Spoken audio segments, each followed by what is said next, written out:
es tu filosofía de vida respecto al tema de la muerte? ¿Es algo complejo, algo muy difícil?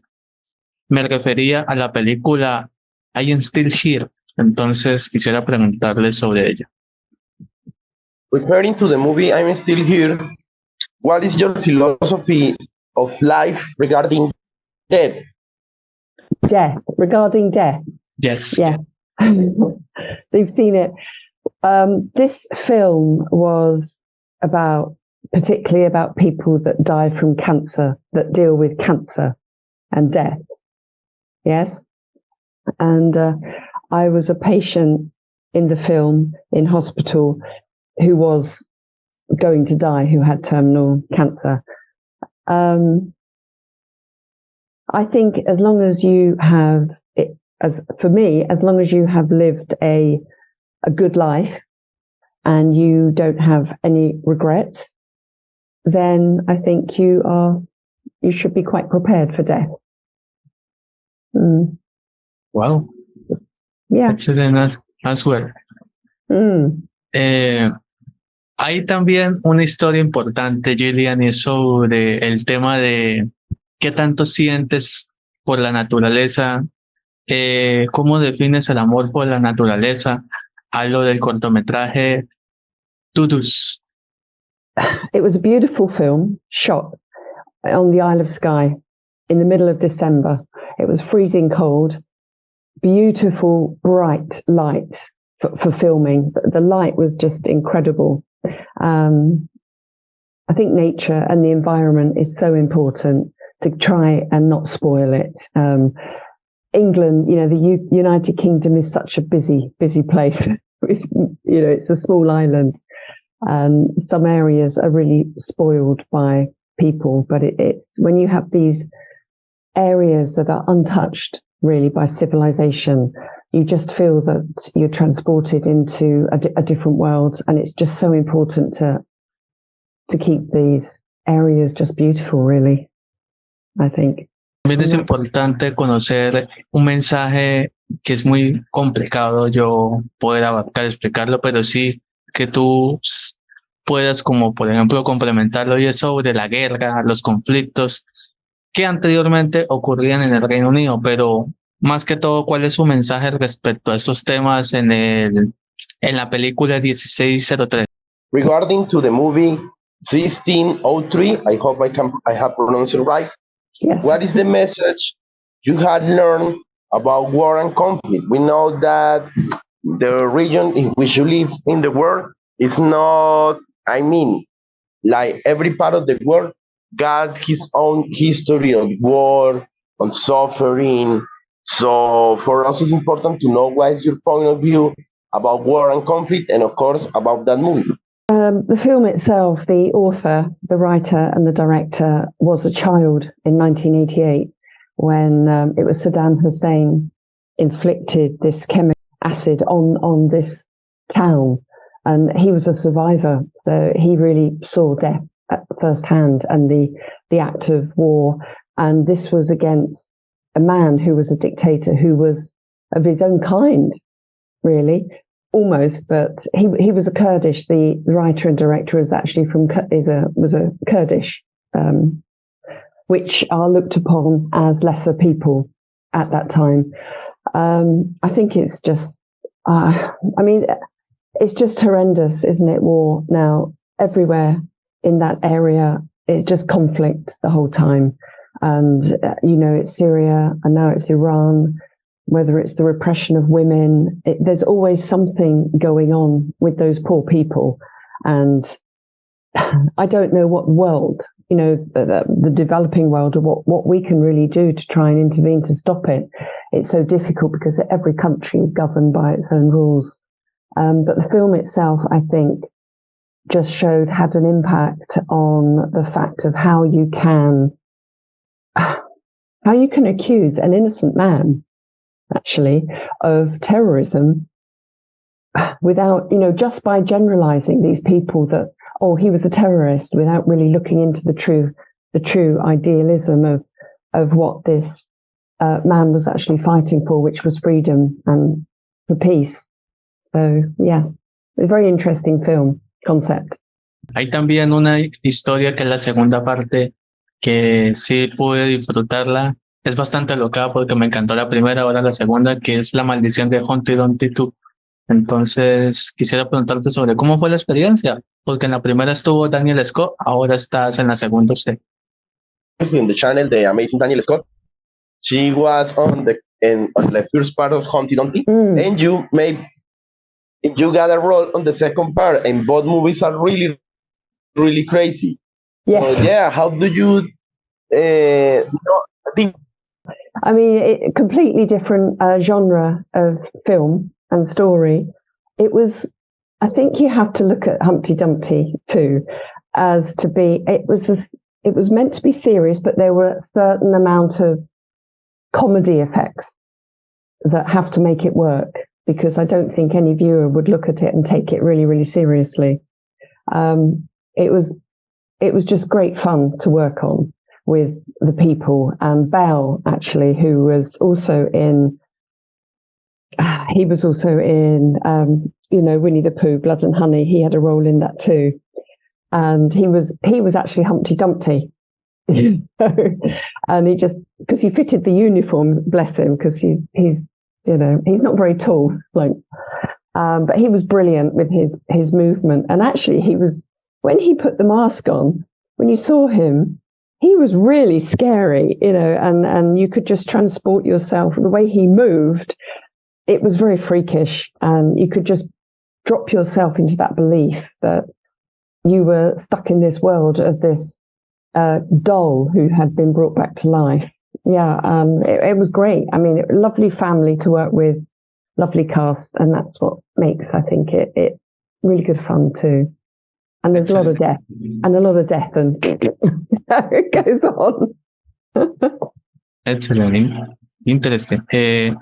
Antes de hablar sobre una película súper importante, hay una historia que Gillian le gusta mucho y es sobre Carcera. Es un corto muy, muy interesante sobre el tema de el miedo, cómo un asesino entra en la casa. Entonces te quiero preguntar, ¿cómo usted define esa tensión? We talk about, that you mentioned it, and we need to talk about Winnie the Pooh. Yes. John really wants to know your opinion about a short film called Carcera. I think that John wanna know because he's doing like a documentary of terror. So Carcera, yes, that short film. Have you watched it? Have you seen it at all? Yes, John watched it. Yeah, it's on Amazon Prime. That was about, dementia. So the young woman that was in the film was me as a younger version, and I think it really addresses the way that the brain works with dementia and people who become ill with this awful condition, and they can't remember living. They're not living in the present, but they keep living in the past because they remember so much.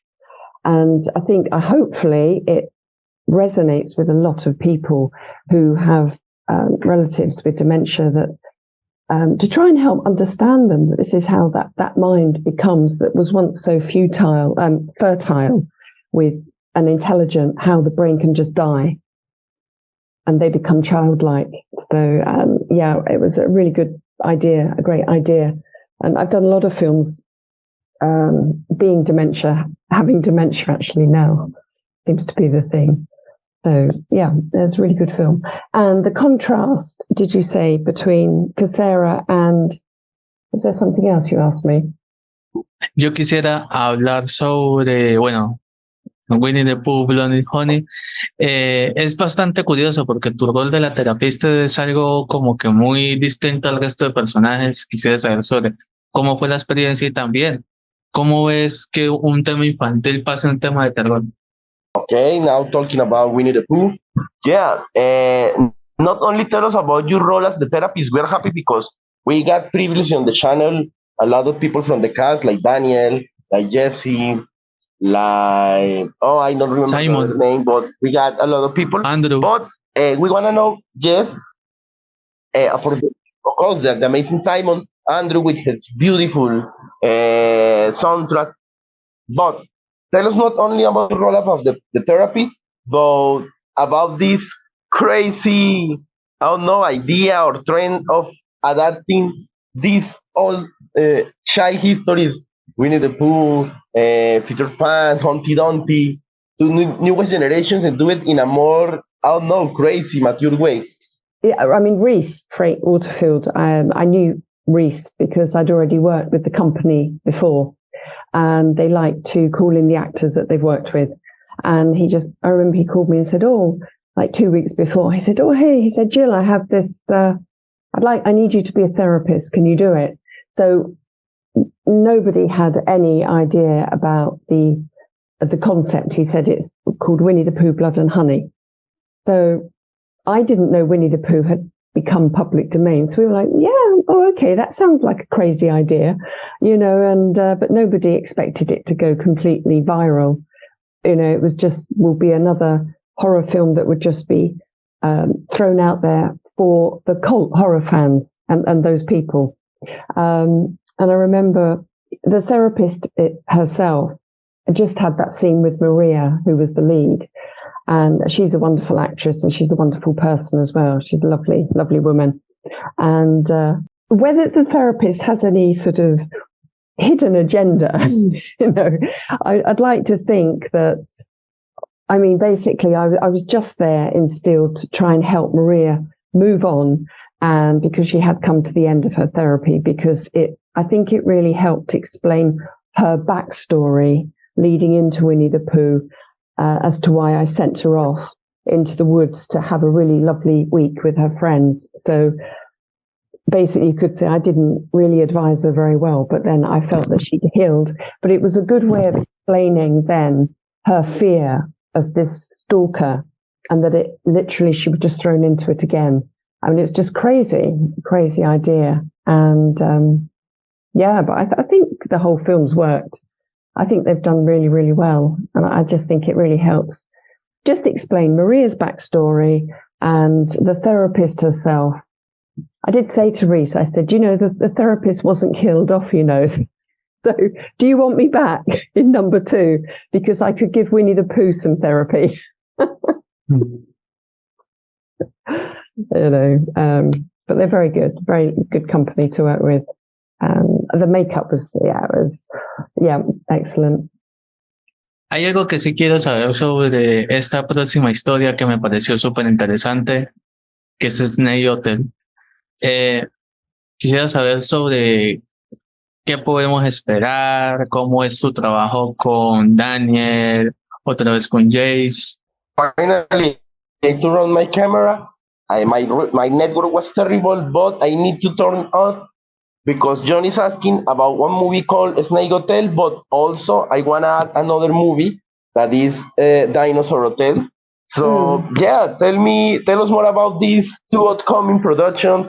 How is to work again with Danielle, with Jace, a bit hype up to both of them, by the way. So with Danielle and her characters, because she's Danielle Scott and Jace Rivers.